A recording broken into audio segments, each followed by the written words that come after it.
bigger than that one. May God bless you.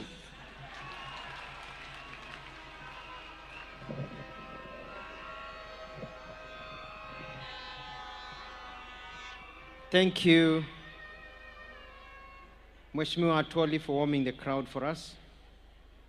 Mheshimiwa Rais, ningependa kutambua wale wote walio hapa, na kwa niaba ya Mheshimiwa Musalia Mudavadi PCS nitambue viongozi wa serikali walio hapa kabla ya hotuba, ndio wananchi wajue ya kwamba serikali imejaajaa hapa kwa wingi. Penda kumtambua Speaker Mheshimiwa Francis Masika Wetangula, Papa wa Roma aliye hapa. Cabinet Secretaries wenzangu Wycliffe Ambetsa Oparanya, Deborah Mlongo Barasa,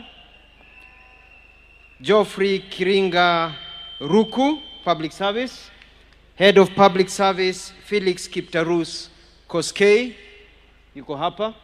Makatibu tofauti wakiongozwa na Shadrack Mwadime wa Leba, Joseph Motari wa Special Protection, Dr. Raymond Omolo wa Interior, Susan Mangeni SME, Aurelia Rono Parliamentary Affairs, Regina Ombani wa Trade, Dr. Beatrice Inyangala wa Higher Education, Hari Kimtai of Mining, Professor Abdulrazak Shaukat Research, Idris Dokota yuko hapa wa Cabinet Affairs, Jane Imbunya Public Service, Dr. Auma Oluga wa Health. Tuko pia na Director of Public Prosecutions Renson Igonga yuko hapa, na viongozi tofauti pia. I'd like to recognize the President of the Labor and Employment Court, Labor Justice Monica Mbaru, and justices who are here.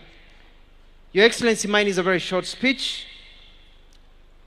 Life is about progress, a desire to wake up in the morning and go and make a living and live a decent life. Ability to have hope and to look forward and tell everybody about around you that MBELE IKO SAWA. Your Excellency, when I was growing up, there was a poem I memorized called the Desiderata. And there's a line that says, enjoy your achievements as well as your plans.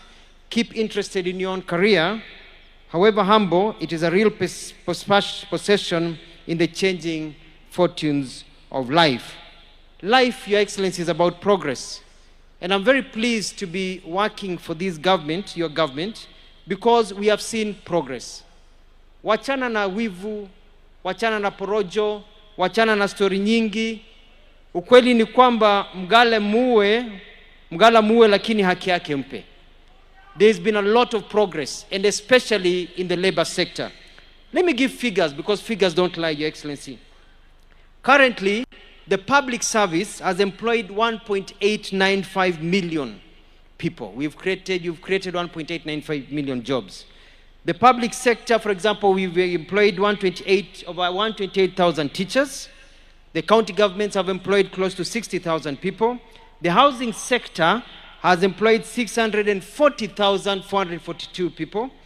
Kazimaju has created 583,868 jobs as per yesterday.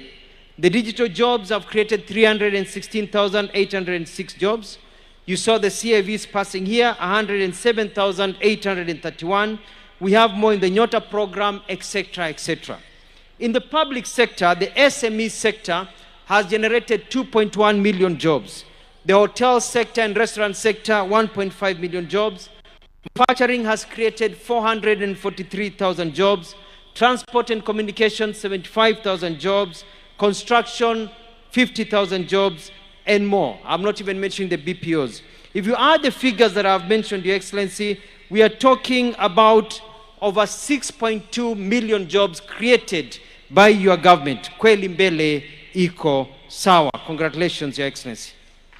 And I bet when the Bureau of Statistics, Your Excellency, compiles all the figures, looking at the effect of the Nyota program, the Hustler Fund and others, you will find that clearly we'll be talking about double digits in our country. Your Excellency, we thank you also. We have the recognition of prior learning. whereby people are given an opportunity to turn their skills into certificates to be able to get jobs. And soon we'll be giving 5,000 certificates. Kazi Majuu recruitment, we are about to restart now that there's peace in the Middle East. And next Wednesday, the 6th, will start in Mombasa, at NITA Mombasa next Wednesday. And we'll have very many jobs where people will not have to pay a cent. There'll be other jobs where will be about a bit of little money here and there, 60,000, 70,000 for a ticket, 80,000. But I'm looking for majority of jobs where you just walk in with a passport. If you're hired, you're able to be taken overseas without paying a shilling. Your Excellency, we have really improved in terms of progress in the strikes. This last year, we've had less strikes than have been for a long time. And this is because of this process we started of saying, let us talk first before you go to the streets. And so my PS has been working very hard, Mwadime, together with Helen Apio, the Labor Commissioner, and they have been giving me names and numbers to call all these leaders to tell them, let's sit down, don't go on strike. I want to thank Atwoli, Mheshimiwa Francis Atwoli, and the employers for agreeing to that new formula of let's talk first before we go on strike. And I want to assure Mheshimiwa Atwoli that the issue of EPZ is one that I'm well versed on, and we are dealing with it, and we'll be able to finish it. Your Excellency, MBELE iko sawa kabisa. In terms of BPOs, they are growing, and the issue of outsourcing, there's a team of COTU, FKE, and team from my office that is working on the regulations, and we should have them out in 45 days. New rules of operation, we are calling them, of how outsourcing should work so that there's equal pay for equal work. I'm proud to announce, Your Excellency, that with the reforms that are taken in NSSF, now from the day you retire, if you put your papers in and you've retired today, within 7 days, you'll get your first payment. And you are moving so that next year, it is within 24 hours, you'll get your payment. Before, people used to retire and die waiting for their pension. So you'll be able to get your pension immediately. Kweli MBELE iko sawa.